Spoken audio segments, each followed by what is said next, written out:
Hey Parker, once again you get me in my pajamas.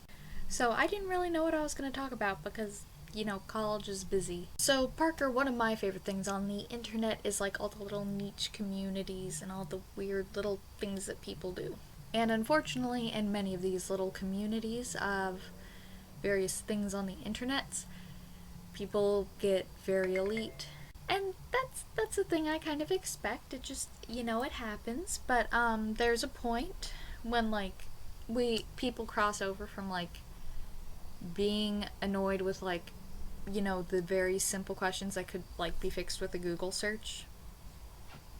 And then they cross that point and they get into just complete snobbery where it's okay, you've been in this community longer than me, but calm down. It's not that big a deal. And this is just a very, very horrible thing to me. It's the same sort of mentality that some fans get with their favorite bands, oh well, I was here since the beginning, so obviously I'm a better fan than you, or the elitism that comes with having seniority. And I can understand it. I really can, because it's a thing that happens. Everyone gets it. Even people in real life situations get it.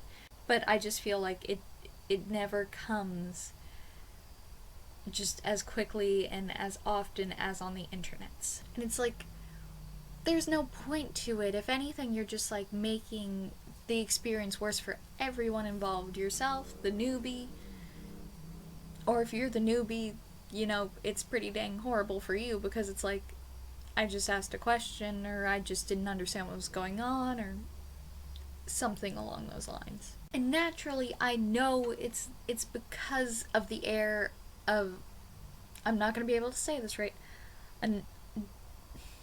anonymity.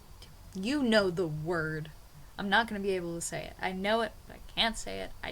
Doesn't happen. And it's because of that everyone they can speak their mind. And that's awesome, but it can be a horrible thing. It's okay, yeah, you're anonymous on the internet, but you're still being a jerk. And it's I know that probably about 99% of the people who are mean on the internet would not act the way they do online in real life. It just doesn't happen. It's not a thing that happens. It's never gonna happen. People aren't jerks in real life. They're usually just kind of passive aggressive, if anything. So Parker, that's a thing. I need to go finish homework, actually. I'll see you on Friday, so DFTBA, stay super. It's a pajama party. We're gonna go with it. So Parker, I'll see you tomorrow.